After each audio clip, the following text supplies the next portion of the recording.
23 tahun yang lalu, demi menyelamatkan keluarganya, demi mencari uang, seorang pria menginjakkan kaki di tanah Indonesia. Sambil bekerja 14 jam sehari, ia harus menahan diskriminasi dan penghinaan, dan di tempat yang bahasanya pun tak ia mengerti, ia harus bertahan menatap masa depan tanpa satu janji pun. Tetapi sekarang, di ruang tamunya tergantung sebuah bendera merah putih yang besar, dan hingga kini ia masih mencari berita tentang Indonesia setiap pagi. Dan ia berkata seperti ini, "Indonesia adalah penyelamat hidupku. Jika Indonesia maju, saya pun ikut senang." Sebenarnya, Indonesia seperti apa yang telah ia alami? Saya akan menceritakan kisah nyata yang telah mengubah total kehidupan seseorang. Jika Anda menyukai video ini setelah menonton, mohon dukung saya dengan like dan subscribe. Perhatian Anda adalah kekuatan besar bagi saya. Baiklah, mari kita mulai ceritanya. Halo, saya Nadia, seorang mahasiswi dari Dhaka, Bangladesh. Saat ini saya sedang belajar teknik komputer di Indonesia. Cerita yang akan saya sampaikan kepada kalian hari ini adalah tentang ayah saya. Dan saya ingin menceritakan apa arti negara bernama Indonesia bagi keluarga kami. Ketika Anda masuk ke ruang tamu kami, hal pertama yang menarik perhatian adalah bendera merah putih, dibingkai dengan besar dan digantung di tengah dinding. Di sebelahnya, tersimpan dengan apik kaos merah yang ayah kenakan saat Asian Games 2018. Katanya itu adalah seragam supporter yang dibagikan oleh perusahaan Indonesia tempatnya bekerja. Di rak buku, ada kamus bahasa Indonesia dan beberapa buku sejarah Indonesia. Ayah saya hingga kini masih memulai harinya dengan menonton berita Indonesia di internet setiap pagi. Ia memeriksa dengan teliti bagaimana perekonomian Indonesia berjalan, teknologi baru apa yang muncul. Ketika saya kecil, saya benar-benar tidak bisa mengerti. Mengapa ayah selalu membicarakan Indonesia? Mengapa di rumah kami ada begitu banyak barang dari Indonesia? Setiap kali teman-teman datang dan merasa aneh melihat bendera merah putih, saya merasa malu. Saya bertanya kepada ayah, "Mengapa ayah begitu menyukai Indonesia?" Ayah selalu menjawab seperti ini, "Nadia, Indonesia adalah penyelamat keluarga kita. Tanpa negara itu, kita tidak akan ada sekarang." Saat itu, saya tidak mengerti apa maksudnya. Saya hanya tahu bahwa ayah pernah bekerja di Indonesia. Tetapi setelah saya dewasa, menjadi mahasiswi, dan datang untuk belajar di Indonesia, saya akhirnya mengerti arti sebenarnya dari kata-kata itu. Ayah saya bekerja di Indonesia dari tahun 2001 hingga 2007. Saat itu, saya masih bayi, dan ibu saya sering sakit. Kami miskin. Sangat miskin hingga sulit untuk bertahan hidup dari hari ke hari. Di lingkungan kami, semua orang menghormati ayah. Mereka memanggilnya pengusaha sukses. Tetapi ayah selalu berkata dengan rendah hati, "Apa hebatnya saya? Saya hanya hidup dari apa yang saya pelajari di Indonesia." Menurut ayah, 6 tahun yang dihabiskannya di Indonesia adalah waktu terpenting dalam hidupnya. Ia bilang, ia pergi ke sana untuk mencari uang, tetapi ia mendapatkan sesuatu yang jauh lebih besar dari uang. Setiap waktu makan malam, ayah akan menceritakan pengalamannya di Indonesia. Katanya, awalnya sulit, tetapi seiring berjalannya waktu, ia beradaptasi dan belajar banyak hal. Terutama, ia sering berbicara tentang kerajinan dan kejujuran orang Indonesia. Orang Indonesia menepati janji. Mereka tepat waktu dan teliti dalam bekerja. Itulah alasan mengapa negara itu bisa maju. Jika saya pikirkan sekarang, saya mengerti mengapa ayah begitu merindukan Indonesia. Ia tidak hanya mencari uang di sana, tetapi ia kembali sebagai orang yang sama sekali berbeda. Dan perubahan itu mengubah nasib seluruh keluarga kami. Tetapi, ketika pertama kali pergi ke Indonesia, tidak ada harapan seperti itu sama sekali. Ia pergi hanya untuk bertahan hidup, untuk memberi makan istri dan bayinya yang baru lahir. Keputusan ayah untuk pergi ke Indonesia benar-benar karena situasi yang mendesak. Pada tahun 2001, kondisi di Bangladesh jauh lebih sulit daripada sekarang. Saat itu, saya baru berusia 3 bulan. Ibu saya sangat tidak sehat karena komplikasi pasca melahirkan. Biaya rumah sakit terus menumpuk, dan pendapatan ayah tidak cukup untuk menanggungnya. Ayah bekerja sebagai pemulung di Dhaka, mengumpulkan sampah untuk dijual. Ia berkeliling sepanjang hari hanya untuk mendapatkan uang makan sekali.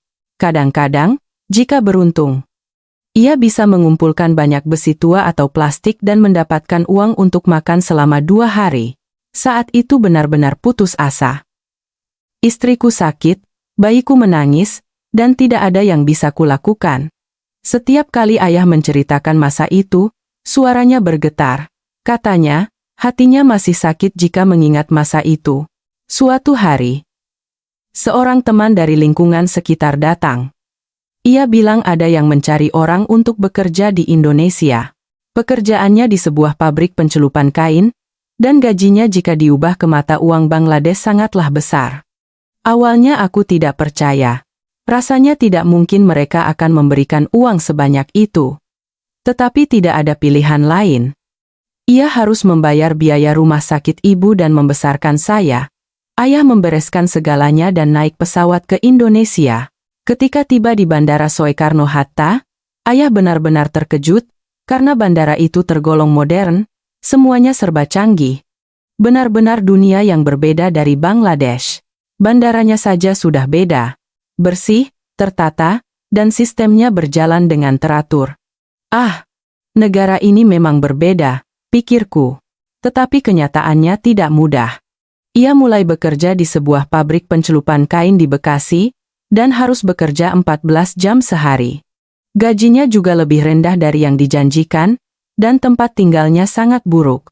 Ia tinggal bersama pekerja Bangladesh lainnya di sebuah asrama yang dibuat dari kontainer yang dimodifikasi, dingin di musim hujan dan panas di musim kemarau. Kamar mandinya harus digunakan bersama, dan tidak ada tempat yang layak untuk memasak. Bahasa juga menjadi masalah. Karena ia sama sekali tidak bisa berbahasa Indonesia, komunikasi menjadi sulit. Jika ia melakukan kesalahan saat bekerja di pabrik, ia sering dimarahi oleh karyawan Indonesia. Saat itu aku benar-benar menyesal. Kenapa aku datang ke sini, pikirku. Tetapi ia tidak bisa kembali. Yang lebih sulit adalah diskriminasi. Meskipun melakukan pekerjaan yang sama, ia menerima upah yang lebih rendah dari karyawan Indonesia, dan pekerjaan berbahaya biasanya diberikan kepada pekerja asing. Waktu istirahat pun tidak diberikan dengan layak. Namun, sekitar setahun kemudian, masalah yang lebih besar muncul. Pabrik itu bangkrut. Pemiliknya tiba-tiba menghilang. Semua orang tidak tahu harus berbuat apa karena upah yang tertunggak belum dibayar. Pekerja lain satu persatu kembali ke kampung halaman atau pergi ke tempat lain. Ayah juga berpikir untuk melakukannya, tetapi ia tidak bisa menyerah. Memikirkan saya dan ibu di kampung halaman, ia tidak bisa kembali dengan tangan kosong. Jadi, ayah tinggal sendirian dan membantu membereskan sisa-sisa pabrik.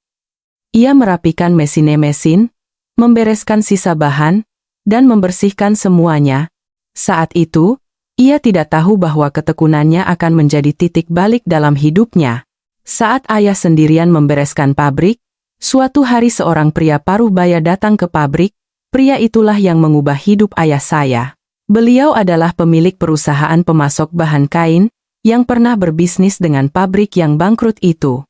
Ia datang untuk menagih utang yang belum dibayar dan melihat ayah sendirian melakukan pekerjaan pembersihan. Semua orang sudah pergi, kenapa kamu sendirian mengerjakan ini? Ayah menjawab dengan bahasa Indonesia yang terbata-bata. Katanya, karena ia bekerja di sini, sudah sepantasnya ia bertanggung jawab membereskannya sampai akhir. Meskipun tidak dibayar, ia merasa itu adalah tugas yang harus dilakukan. Pemilik perusahaan itu mendengarkan kata-kata ayah dan menatapnya cukup lama. Lalu ia berkata, "Kamu orang yang tekun. Ya, maukah bekerja di perusahaanku?" Awalnya ayah tidak percaya. Seseorang yang tiba-tiba muncul menawarinya pekerjaan. Tetapi pemilik perusahaan itu tulus. Beliau menjalankan perusahaan pemasok bahan kain di Tanah Abang. Beberapa hari kemudian, ayah pindah ke Tanah Abang, Jakarta, katanya. Itu adalah dunia yang sama sekali berbeda dari pabrik pencelupan. Pertama, tempat tinggalnya berbeda. Ia diberikan sebuah kamar kontrakan yang bersih. Ketika pertama kali masuk ke kamar itu, aku menangis. Entah sudah berapa lama aku tidak punya kamar sendiri. Setiap kali ayah menceritakan masa itu, suaranya bergetar. Sepertinya ia sangat bersyukur. Ia juga bisa menerima gaji dengan baik. Setiap bulan pada tanggal yang ditentukan, ia menerimanya dengan tepat waktu. Di pabrik pencelupan, ia selalu cemas karena tidak tahu kapan akan dibayar, tetapi di sini tidak ada kekhawatiran seperti itu. Yang terpenting, pemilik perusahaan itu memperlakukan ayah sebagai manusia. Begitu pula dengan karyawan perusahaan lainnya. Awalnya sulit karena kendala bahasa, tetapi semua orang berusaha ramah dan mengajarinya. Ayah terutama bertugas mengemas dan mengirimkan bahan kain. Ia mengirimkan bahan kain ke para pedagang di pasar Tanah Abang. Awalnya pekerjaan sederhana, tetapi lama-kelamaan ia dipercaya untuk tugas lain. Saat ada acara makan-makan bersama karyawan, ayah tidak pernah ditinggalkan. Perhatian seperti itu sangat berarti bagi ayah. Suatu hari, ayah tiba-tiba sakit dan harus ke rumah sakit, katanya. Maagnya kambuh parah dan ia harus dirawat inap selama beberapa hari. Saat itu, pemilik perusahaan membayar semua biaya rumah sakitnya. Jangan khawatir soal biaya rumah sakit, istirahat saja, kesehatan yang utama. Ayah benar-benar terharu saat itu. Itu adalah perlakuan yang belum pernah ia terima bahkan di kampung halamannya. Ia merasa diperlakukan sebagai sesama manusia, bukan hanya hubungan untuk mencari uang. Setelah keluar dari rumah sakit, ayah bekerja lebih keras lagi. Ia sering berangkat pagi-pagi dan pulang larut malam, tetapi tidak pernah mengeluh. Sebaliknya, ia berusaha untuk belajar lebih banyak. Sambil berkeliling pasar Tanah Abang, ia mempelajari budaya perdagangan Indonesia. Bagaimana cara melayani pelanggan, bagaimana cara bertransaksi, bagaimana cara mengelola kualitas. Ia belajar semuanya satu persatu dengan mengamati. Sejak saat itu, aku berubah. Aku tidak hanya bekerja, tapi berusaha mempelajari segalanya. Pemilik perusahaan juga melihat sikap ayah yang seperti itu dengan baik. Ia semakin mempercayai ayah yang tekun dan bertanggung jawab. Jadi, ia mulai memberikan pekerjaan yang lebih penting. Sekitar 2 tahun setelah ayah bekerja di Tanah Abang, suatu hari pemilik perusahaan memanggilnya dan berbicara dengan serius. Kamu suatu saat akan kembali. Jangan hanya mencari uang. Pelajarilah keterampilannya. Dengan begitu, kamu bisa hidup di negaramu nanti. Mendengar kata-kata itu, ayah benar-benar terkejut. Sampai saat itu, ia hanya berpikir bahwa ia hanya perlu bekerja keras dan mencari uang. Tetapi setelah mendengar kata-kata pemilik perusahaan, ia menyadari kebenarannya. Sampai saat itu aku tidak sadar. Aku tidak bisa selamanya di sini, suatu saat aku harus kembali ke kampung halaman. Pemilik perusahaan itu menjelaskan secara spesifik. Dengan keterampilan dan pengalaman yang dipelajari di Indonesia, ia bisa memiliki kehidupan yang jauh lebih baik ketika kembali ke Bangladesh. Manajemen kualitas, sistem distribusi, layanan pelanggan yang kamu pelajari di sini coba terapkan di negaramu. Kamu pasti bisa sukses. Sejak hari itu, ayah berubah total. Ia tidak hanya melakukan pekerjaan yang disuruh, tetapi mulai berusaha mempelajari segalanya. Ia membeli sebuah buku catatan kecil dan selalu membawanya. Ia mencatat dengan teliti hal-hal yang dipelajarinya saat bekerja. Meskipun bahasa Indonesianya masih terbata-bata dan tulisannya tidak rapi, ia tidak menyerah dan terus mencatat. Ia mulai dari cara memeriksa kualitas bahan kain. Benang seperti apa yang bagus? Bagaimana cara mencocokkan warna? Bagaimana cara membedakan produk cacat? Ia belajar satu persatu. Ia juga belajar dengan saksama cara mengemas. Bagaimana cara mengemas agar tidak rusak selama pengiriman? Bagaimana cara menempelkan label agar mudah dikelola? Semua itu ia catat. Ia juga mengamati cara bertransaksi dengan para pedagang di pasar Tanah Abang. Bagaimana cara bernegosiasi? Bagaimana cara membangun hubungan kepercayaan? Bagaimana cara menyelesaikan masalah jika terjadi? Ia belajar dengan mengamati. Nadia, sejak saat itu, Indonesia adalah sekolah bagiku, dan Pak Bos adalah guru yang baik. Itu adalah kata-kata yang selalu diucapkan ayah ketika mengenang masa itu. Sepertinya ia benar-benar berusaha menyerap segalanya dengan semangat seorang siswa. Pemilik perusahaan juga melihat sikap ayah yang seperti itu dan mengajarinya lebih banyak hal. Ia mengajarinya cara melakukan pembukuan, cara mengelola relasi dengan pemasok. Ia juga belajar cara mengoperasikan mesin. Bagaimana cara menggunakan mesin pemotong kain, mesin pengemas, bahkan bagaimana cara memperbaikinya jika rusak. Yang terpenting adalah sistem. Ia belajar bagaimana mengelola seluruh proses secara sistematis, mulai dari menerima pesanan, produksi, pengiriman, hingga pembayaran. Orang Indonesia melakukan segalanya secara sistematis. Bukan hanya berdasarkan perasaan, tetapi ada standar yang jelas. Ayah mulai memahami satu persatu apa standar itu dan mengapa harus begitu. Awalnya banyak hal yang tidak ia mengerti, tetapi seiring berjalannya waktu, ia mulai mengerti mengapa harus seperti itu. Ia juga belajar cara mengelola karyawan. Ia mengamati bagaimana pemilik perusahaan memperlakukan karyawan, bagaimana cara memotivasi mereka, bagaimana cara menyelesaikan masalah jika terjadi. Jangan memperlakukan orang sembarangan. Harus dihormati dan diperlakukan dengan adil. Dengan begitu, mereka bisa bekerja bersamamu untuk waktu yang lama. Selama 6 tahun bekerja di Indonesia, ayah belajar sangat banyak. Tidak hanya hal-hal teknis, tetapi juga cara memperlakukan orang, sikap dalam berbisnis. Ia menyerap segalanya. Namun, pada akhir tahun 2007, sebuah pilihan datang kepada ayah. Pemilik perusahaan memberikan penawaran kepadanya. Kamu bisa terus bekerja di sini, atau kembali ke kampung halaman dan mencoba menggunakan apa yang telah kamu pelajari. Bagaimana? Ayah merenung selama beberapa hari. Ia bisa saja bekerja dengan stabil di Indonesia, tetapi memikirkan saya dan ibu di kampung halaman. Ia juga ingin kembali. Dan yang terpenting, kata-kata pemilik perusahaan terus terngiang di kepalanya. Kata-kata untuk belajar keterampilan dan mencobanya di kampung halaman. Pada awal tahun 2008, ayah akhirnya memutuskan untuk kembali ke Bangladesh, pemilik perusahaan. Meskipun sedih dengan kepergian ayah, tetap mendukungnya. Aku ingin melihatmu sukses di kampung halaman dengan apa yang telah kamu pelajari. Hubungi aku kapan saja. Di bandara, ayah menangis seperti anak kecil. Saat berpisah di bandara, pemilik perusahaan memberikan hadiah kecil kepada ayah. Itu adalah buku catatan dan satu set pulpen yang ia gunakan di Indonesia.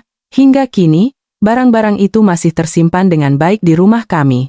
Saat menaiki pesawat dari Jakarta menuju Dhaka di Bandara Soekarno-Hatta, hati ayah campur aduk. Di satu sisi, ada kegembiraan karena bisa bertemu keluarga lagi, tetapi di sisi lain, ada juga kecemasan apakah ia benar-benar bisa sukses. Setelah 6 tahun aku kembali ke rumah, apakah aku benar-benar sudah berubah?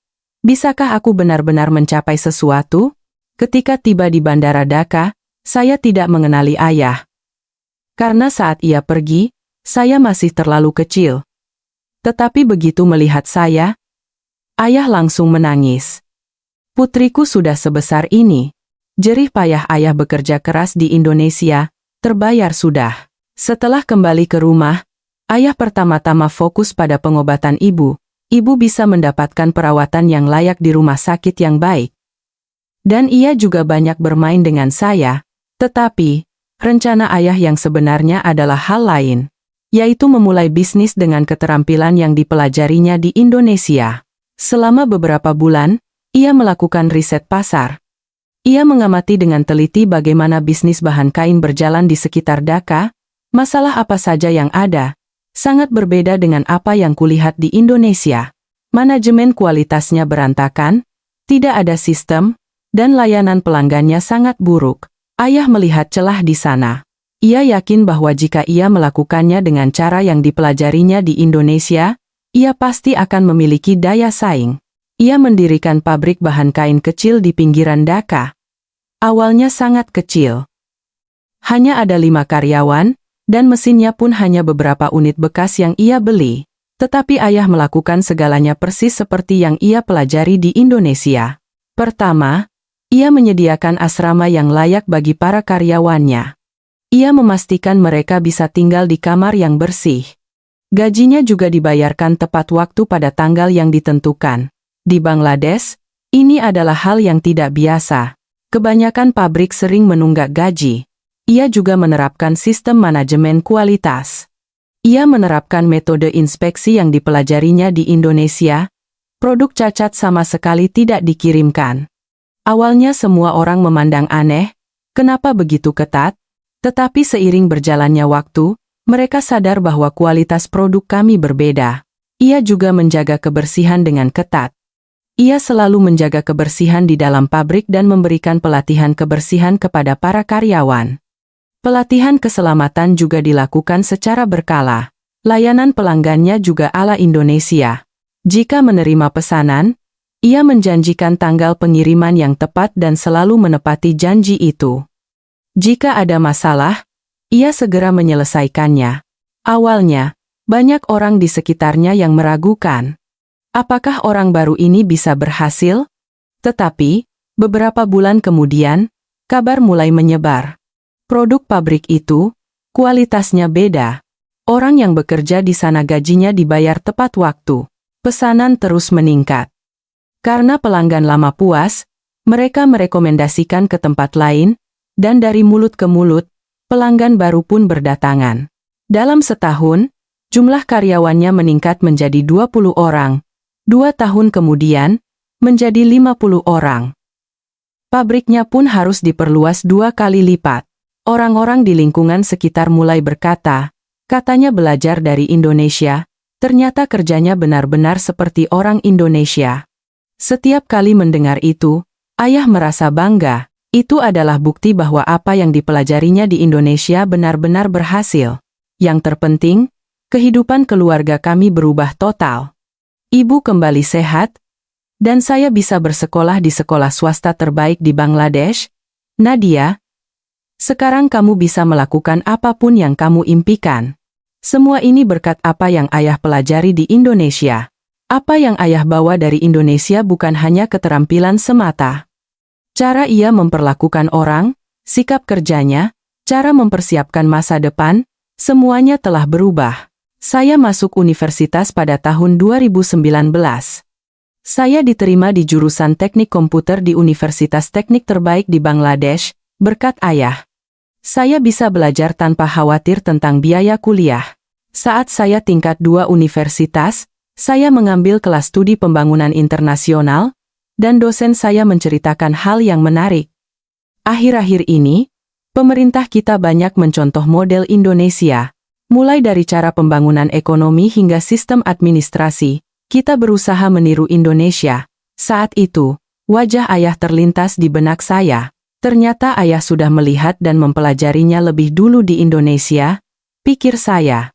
Setelah mendengar penjelasan dosen, saya benar-benar takjub. Pemerintah Bangladesh sedang menjalankan proyek pembangunan pedesaan, dengan mencontoh program pembangunan desa di Indonesia. Seperti Indonesia yang membangun pedesaannya, kita juga mencoba menerapkan cara itu untuk mengembangkan daerah pedesaan. Katanya, pembangunan kawasan industri ekspor juga meniru cara Indonesia. Seperti Indonesia yang membangun kawasan industri ekspor sejak tahun 1970-an untuk mencapai pembangunan ekonomi, Bangladesh juga sedang membangun kawasan khusus seperti itu. Yang lebih menakjubkan adalah sistem pemerintahan elektronik. Pemerintah Bangladesh bekerja sama dengan pemerintah Indonesia untuk membangun layanan pemerintahan digital.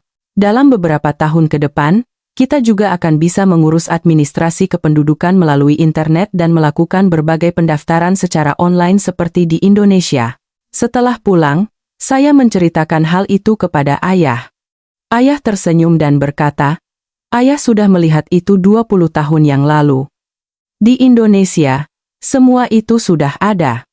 Memang benar. Saat ayah berada di Indonesia, sistem pemerintahan elektronik sudah terbangun. Internet banking sudah ada, dan berbagai dokumen bisa diterbitkan secara online. Sejak saat itu, Saya menjadi lebih tertarik dan mencari tahu lebih lanjut bagaimana Bangladesh mencontoh Indonesia. Sistem transportasinya juga meniru Indonesia. Proyek pembangunan kereta bawah tanah di Dhaka sedang berjalan, dan perusahaan Indonesia turut berpartisipasi. Mereka membangun MRT Dhaka dengan mencontoh sistem MRT Jakarta. Para ahli dari Indonesia datang untuk memberikan dukungan teknis. Sistem pelatihan kejuruan juga berubah menjadi ala Indonesia.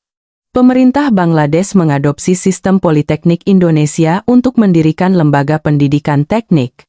Salah satu rahasia mengapa Indonesia menjadi negara manufaktur yang kuat adalah pendidikan teknik yang sistematis. Kita juga mencoba membuat sistem seperti itu. Program pelatihan pegawai negeri juga belajar dari Indonesia. Para pejabat tinggi Bangladesh pergi ke Indonesia untuk mempelajari sistem administrasi. Rencana pengembangan teknologi informasi juga mencontoh Indonesia. Mereka mempelajari proses bagaimana Indonesia menjadi negara kuat di bidang TI dan mencoba menerapkannya di Bangladesh. Indonesia sejak tahun 1990-an telah berinvestasi secara sistematis untuk menciptakan masyarakat informasi. Mulai dari infrastruktur internet hingga pendidikan digital, semuanya direncanakan dengan baik. Di tahun ketiga universitas, saya mempelajari kasus-kasus yang lebih spesifik. Proyek Kota Pintar di Bangladesh mencontoh kota-kota seperti BSD City atau Ibu Kota Nusantara di Indonesia. Pembangunan kota berkelanjutan, pemanfaatan energi ramah lingkungan, sistem transportasi pintar, semua ini direncanakan dengan merujuk pada contoh kasus di Indonesia. Saat itulah saya sadar. Apa yang ayah alami dan pelajari secara pribadi di Indonesia kini sedang dicontoh di tingkat nasional. Ketika saya menceritakan hal itu kepada ayah, ia tampak sangat bangga. Nadia, ternyata ayah sudah melihatnya lebih dulu di Indonesia. Dan sekarang negara kita sedang mengikuti jalan itu. Ayah menambahkan, tapi hanya meniru saja tidak cukup. Kita harus mengaplikasikannya sesuai dengan kondisi negara kita, dan yang terpenting, pola pikir masyarakat harus berubah. Itu benar. Sebagus apapun sistem yang dibuat, jika orang yang menjalankannya tidak berubah, tidak akan ada gunanya. Ayah mempraktikkan hal itu di pabriknya, tidak hanya menerapkan sistem ala Indonesia, tetapi juga mengajarkan sikap kerja yang dipelajarinya di Indonesia kepada para karyawannya. Bekerja dengan jujur, rajin, dan menepati janji. Ini yang paling penting. Karena itu, orang-orang yang pernah bekerja di pabrik ayah seringkali diakui di tempat lain, mereka dinilai memiliki sikap kerja yang berbeda. Di negara itu, aku tidak hanya belajar keterampilan, tapi juga belajar tentang manusia. Saya penasaran apa maksud perkataannya itu, jadi saya bertanya lebih lanjut. Ayah menjelaskan dengan perlahan. Orang Indonesia menepati janji waktu. Terlambat 5 menit saja mereka merasa bersalah. Bagaimana dengan orang kita? Terlambat 1 jam pun dianggap biasa. Itu benar. Di Bangladesh, terlambat dari waktu janji adalah budaya yang sangat biasa. Tetapi ayah berbeda. Ia selalu tiba lebih awal dari waktu yang dijanjikan. Jika mereka mulai bekerja, mereka akan menyelesaikannya sampai tuntas. Mereka tidak menyerah di tengah jalan. Jika ada kesulitan, mereka berusaha mencari cara. Inilah yang kulihat di Indonesia. Para karyawan di pabrik ayah juga belajar banyak dari melihat ayah yang seperti itu. Katanya, awalnya sulit beradaptasi, tetapi seiring berjalannya waktu, mereka sadar bahwa cara itu lebih baik. Mereka tidak berkompromi soal kualitas. Jika ada sedikit saja yang aneh, mereka akan membuatnya lagi. Mereka berpikir tidak boleh mengirimkan produk cacat kepada pelanggan. Karena pola pikir inilah, produk pabrik ayah selalu berkualitas baik. Karena itu, para pelanggan mempercayainya dan terus memesan. Pola pikir masyarakat kita juga harus berubah. Itu adalah kata-kata yang sangat benar. Sebagus apapun sistem yang dibuat, jika orang yang menjalankannya masih dengan cara lama, tidak akan ada gunanya. Kita harus hidup jujur, rajin, dan tertib. Dengan begitu, negara kita juga bisa maju seperti Indonesia. Ayah menceritakan pengalamannya. Di stasiun kereta, orang mengantre. Mereka naik setelah semua penumpang turun. Mereka tidak membuang sampah sembarangan di jalan. Kelihatannya sepele, tetapi hal-hal seperti inilah yang terakumulasi dan membuat negara maju. Di pabrik ayah, ia juga berusaha menciptakan budaya seperti itu. Ia meminta karyawannya untuk tepat waktu, membersihkan tempat kerja, dan saling menghormati saat bekerja. Awalnya para karyawan mengeluh kenapa begitu ketat. Tetapi seiring berjalannya waktu, mereka mengerti. Mereka sadar bahwa dengan begitu, hasilnya akan lebih baik. Ayah juga berpesan kepada saya.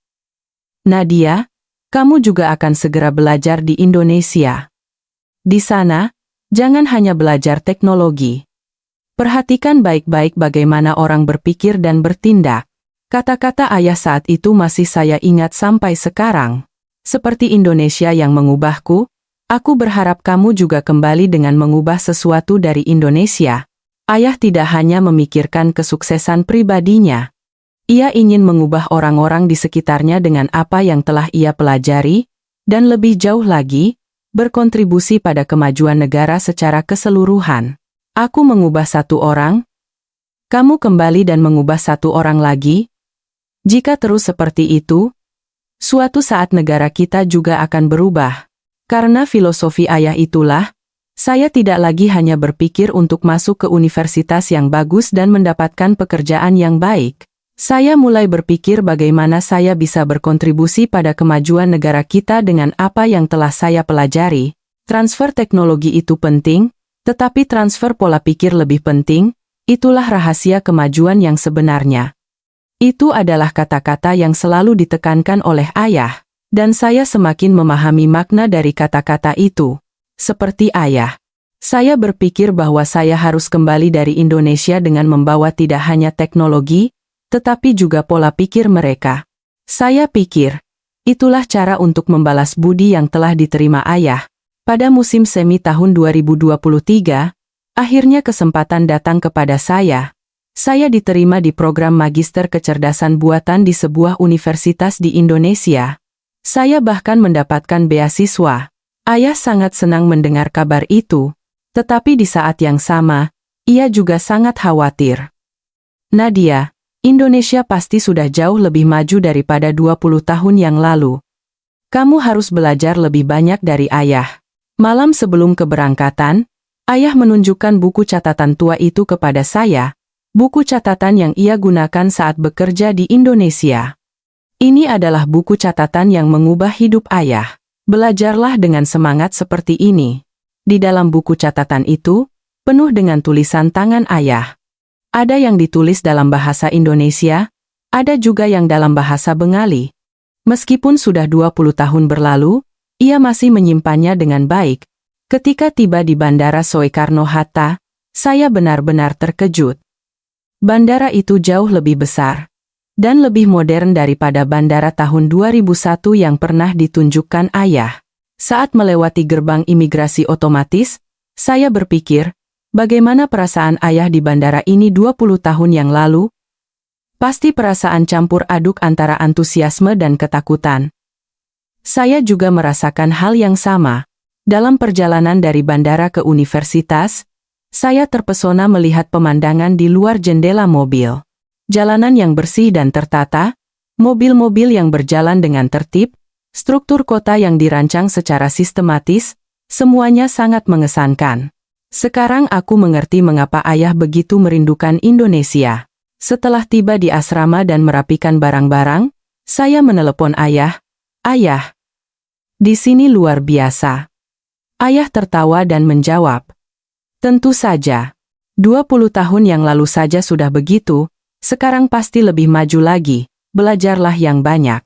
Saat mengikuti kelas pertama, saya juga terkejut. Perkuliahan yang sistematis dari para dosen, partisipasi aktif para mahasiswa, metode pengajaran yang menggunakan teknologi terbaru, semuanya mengesankan. Mahasiswa Indonesia yang saya temui di laboratorium juga sangat bersemangat. Melihat mereka tenggelam dalam penelitian hingga larut malam dan saling membantu dalam belajar, saya merasakan banyak hal. Jika belajar di suasana seperti ini, Aku juga bisa lebih berkembang. Tetapi yang paling mengharukan adalah kebaikan orang-orangnya.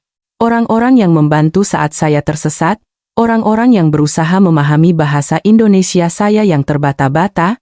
Melihat mereka, saya mengerti mengapa ayah menyebut Indonesia sebagai rumah keduanya. Beberapa bulan berlalu, saya semakin jatuh cinta pada pesona Indonesia. Kemajuan teknologinya memang menakjubkan, tetapi yang lebih mengesankan adalah proses pembangunan yang sistematis. Saat bekerja di laboratorium kecerdasan buatan, saya juga mulai memahami bagaimana Indonesia bisa menjadi negara kuat di bidang TI. Itu adalah hasil dari gabungan investasi sistematis dari pemerintah, inovasi tanpa henti dari perusahaan, dan semangat belajar masyarakatnya. Bisakah ini diterapkan di negara kita?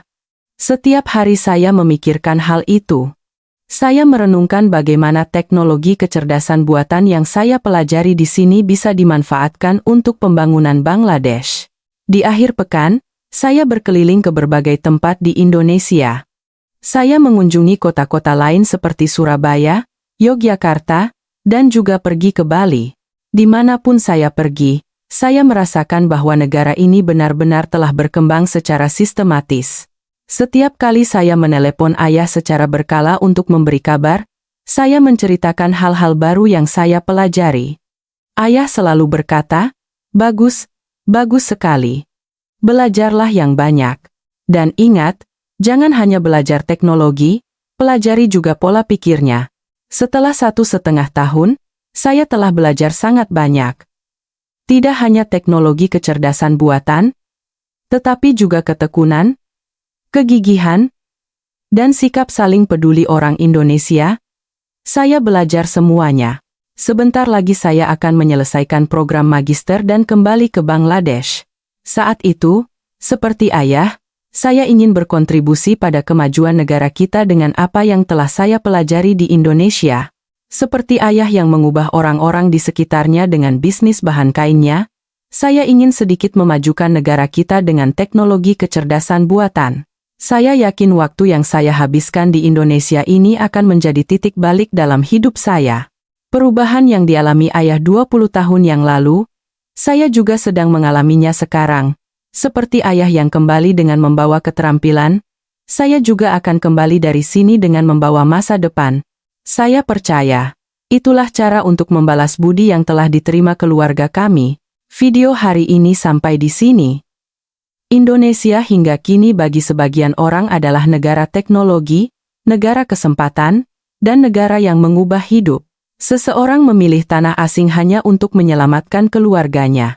Dan Indonesia, lebih dari sekadar tempat kerja, telah mengajarinya keterampilan, menunjukkan cara memperlakukan orang, dan memberinya masa depan.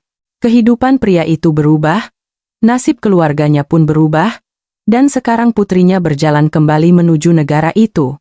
23 tahun telah berlalu, tetapi ia masih memeriksa berita Indonesia setiap pagi. Para karyawan pabriknya hingga kini masih bekerja dengan sistem ala Indonesia. Pemerintah Bangladesh mencontoh model pembangunan Indonesia, dan putrinya belajar kecerdasan buatan di Jakarta sambil merancang masa depan negaranya. Anugerah yang diterima satu orang telah mengubah satu keluarga dan menggerakkan satu negara. Indonesia hingga kini adalah harapan bagi seseorang, dan bagi yang lain adalah penyelamat yang mengubah seluruh hidup. Terima kasih telah menonton video yang panjang ini. Besok, saya akan kembali dengan video yang lebih baik.